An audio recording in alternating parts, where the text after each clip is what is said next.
Chapter 13. Do you believe in fairies? The more quickly this horror is disposed of, the better. The first to emerge from his tree was Curly. He rose out of it into the arms of Jeko, who flung him to Smee, who flung him to Starkey, who flung him to Bill Jukes, who flung him to Noodler, and so he was tossed from one to another till he fell at the feet of the black pirate. All the boys were plucked from their trees in this ruthless manner, and several of them were in the air at a time, like bales of goods flung from hand to hand. A different treatment was accorded to Wendy, who came last. With ironical politeness, Hook raised his hat to her, and offering her his arm, escorted her to the spot where the others were being gagged. He did it with such an air, he was so frightfully distingué, that she was too fascinated to cry out. She was only a little girl. Perhaps it is telltale to divulge that for a moment Hook entranced her, and we tell on her only because her slip led to strange results. Had she haughtily unhanded him, and we should have loved to write it of her, she would have been hurled through the air like the others, and then Hook would probably not have been present at the tying of the children, and had he not been at the tying, he would not have discovered Slightly's secret, and without the secret he could not presently have made his foul attempt on Peter's life.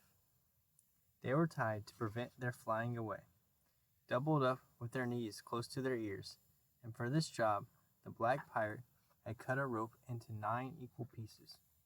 All went well with the trussing until Slightly's turn came, when he was found to be like those irritating parcels that use up all the string in going round and leave no tags with which to tie a knot.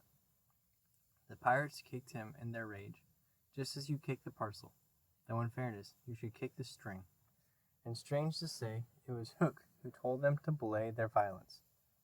His lip was curled with malicious triumph, while his dogs were merely sweating, because every time they tried to pack the unhappy lad tight in one part, he bulged out in another. Hook's mastermind had gone far beneath Slightly's surface, probing not for effects, but for causes, and his exultation showed that he had found them.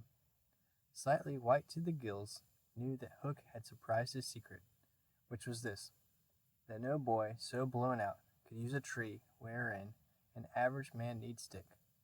Poor Slightly, most wretched of all the children now, for he was in a panic about Peter, bitterly regretted what he had done. Madly addicted to the drinking of water when he was hot, he had swelled in consequence to his present girth, and instead of reducing himself to fit his tree he had, unknown to the others, whittled his tree to make it fit him.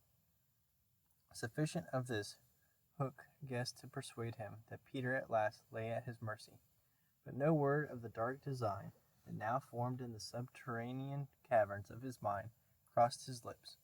He merely signed that the captives were to be conveyed to the ship, and that he would be alone. How to convey them? Hunched up in their ropes, they might indeed be rolled downhill like barrels, but most of the way lay through a morass. Again, Hook's genius surmounted difficulties. He indicated that the little house must be used as a conveyance. The children were flung into it. 4 stout pirates raised it on their shoulders. The others fell in behind, and singing the hateful pirate chorus, the strange procession set off through the wood. I don't know whether any of the children were crying. If so, the singing drowned the sound, but as the little house disappeared in the forest, a brave, though tiny jet of smoke issued from its chimney as if defying Hook. Hook saw it, and it did Peter a bad service. It dried up any trickle of pity for him that may have remained in the pirate's infuriated breast. The first thing he did on finding himself alone in the fast-falling night was to tiptoe to Slightly's tree, and make sure that it provided him with a passage. Then for long he remained brooding, his hat of ill omen on the sward, so that a gentle breeze, which had arisen, might play refreshingly through his hair. Dark as were his thoughts, his blue eyes were as soft as the periwinkle. Intently he listened for any sound from the netherworld, but all was as silent below as above. The house under the ground seemed to be but one more empty tenement in the void. Was that boy asleep, or did he stand waiting at the foot of Slightly's tree, with his dagger in his hand? There was no way of knowing, save by going down. Hook let his cloak slip softly to the ground, and then biting his lips to elude blood stood on them. He stepped into the tree. He was a brave man, but for a moment he had to stop there and wipe his brow, which was dripping like a candle. Then silently he let himself go into the unknown. He arrived unmolested at the foot of the shaft, and stood still again, biting at his breath, which had almost left him. As his eyes became accustomed to the dim light of various objects in the home under the trees took shape, but the only one on which his greedy gaze rested, long sought for and found at last, was the great bed. On the bed lay Peter fast asleep. Unaware of the tragedy being enacted above, Peter had continued, for a little time after the children left, to play gaily on his pipes, no doubt rather a forlorn attempt to prove to himself that he did not care. Then he decided not to take his medicine, so as to grieve Wendy. Then he lay down on the bed outside the coverlet, to vex her still more, for she had always tucked them inside it, because you never know that you may not grow chilly at the turn of the night. Then he nearly cried, but it struck him how indignant it would be if he laughed instead. So he laughed a haughty laugh, and fell asleep in the middle of it. Sometimes, though not often, he had dreams, and they were more painful than the dreams of other boys. For hours he could not be separated from these dreams, though he wailed piteously in them. They had to do, I think, with the riddle of his existence.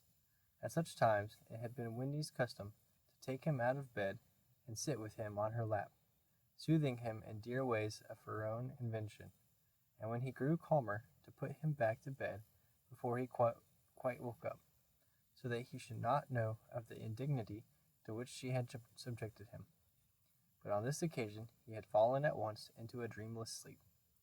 One arm dropped over the edge of the bed, one leg was arched, and the unfinished part of his laugh was stranded on his mouth, which was open, showing the little pearls. Thus defenseless, Hook found him. He stood silent at the foot of the tree, looking across the chamber at his enemy. Did no feeling of compassion stir his somber breast? The man was not wholly evil. He loved flowers, I have been told, and sweet music. He was himself no mean performer on the harpsichord. And, let it be frankly admitted, the idyllic nature of the scene shook him profoundly. Mastered by his better self, he would have returned reluctantly up the tree, but for one thing. What stayed him was Peter's impertinent appearance as he slept. The open mouth, the drooping arm, the arched knee. They were such a personification of cockiness as, taken together, will never again, one may hope, be presented to eyes so sensitive to their offensiveness. They steeled Hook's heart. If his rage had broken him into 100 pieces, every one of them would have disregarded the incident and leapt at the sleeper. Though a light from the one lamp shone dimly on the bed, Hook stood in darkness himself, and at the first stealthy step forward he discovered an obstacle, the door of Slightly's tree. It did not entirely fill the aperture, and he had been looking over it. Feeling for the catch, he found to his fury that it was low down, beyond his reach. To his disordered brain, it seemed then that the irritating quality in Peter's face and figure visibly increased, and he rattled the door and flung himself against it. Was his enemy to escape him after all? But what was that? The red in his eye had caught sight of Peter's medicine standing on a ledge within easy reach. He fathomed what it was straight away, and immediately he knew that the sleeper was in his power. Lest he should be taken alive, Hook always carried about his person a dreadful drug, blended by himself of all the death-dealing rings that had come into his possession. These he had boiled down into a yellow liquid quite unknown to science, which was probably the most virulent poison in existence. 5 drops of this he now added to Peter's cup. His hand shook, but it was in exultation rather than in shame. As he did it, he avoided glancing at the sleeper, but not lest pity should unnerve him, merely to avoid spilling. Then one long gloating look he cast upon his victim, and turning, wormed his way with difficulty up the tree. As he emerged at the top, he looked the very spirit of evil breaking from its hole. Donning his hat at its most rakish angle, he wound his cloak around him, holding one end in front, as if to conceal his person from the night, of which it was the blackest part, and muttering strangely to himself, stole away through the trees. Peter slipped on. The light guttered and went out, leaving the tenement in darkness. But still he slept. It must have been not less than 10 o'clock by the crocodile, when he suddenly sat up in his bed, wakened by he knew not what. It was a soft, cautious tapping on the door of his tree.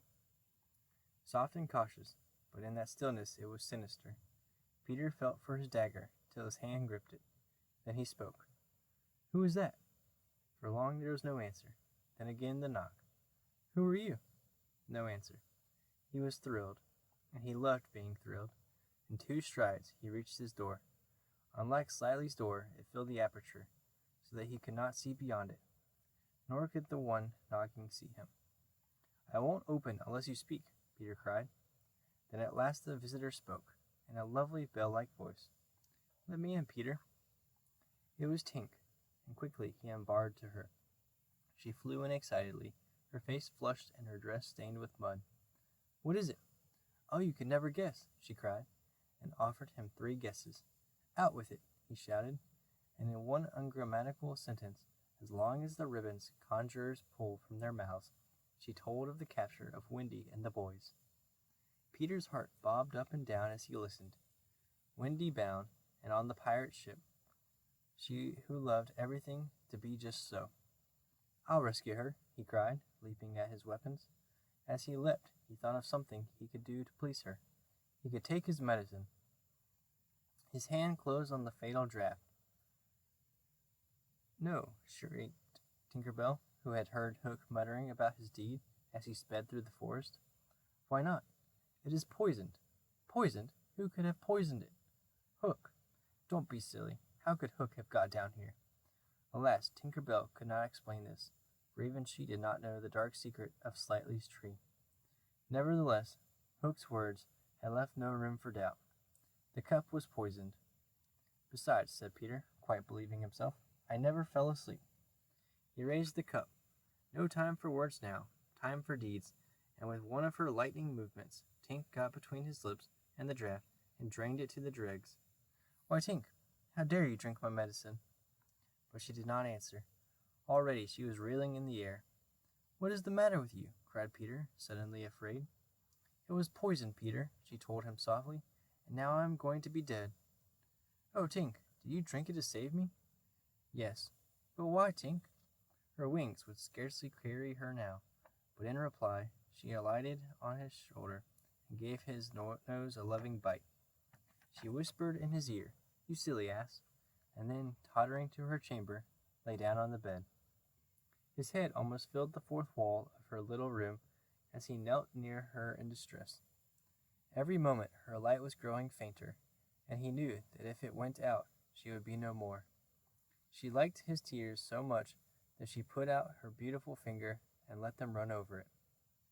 Her voice was so low that at first he could not make out what she said. Then he made it out. She was saying that she thought she could get well again if children believed in fairies. Peter flung out his arms. There were no children there, and it was night time, but he addressed all who might be dreaming of the Neverland, and who were therefore nearer to him than you think. Boys and girls in their nighties, and naked papooses in their baskets hung from the trees. "Do you believe?" he cried. Tink sat up in bed almost briskly to listen to her fate. She fancied she heard answers in the affirmative, and then again she wasn't sure. "What do you think?" she asked Peter. "If you believe," he shouted to them, "clap your hands. Don't let Tink die." Many clapped. Some didn't. A few little beasts hissed. The clapping stopped suddenly, as if countless mothers had rushed to their nurseries to see what on earth was happening. But already Tink was saved. First her voice grew strong. Then she popped out of bed. Then she was flashing through the room, more merry and impudent than ever. She never thought of thanking those who believed. but she would have liked to get at the ones who had hissed. And now to rescue Wendy. The moon was riding in a cloudy heaven when Peter rose from his tree, begirt with weapons and wearing little else, to set out upon his perilous quest.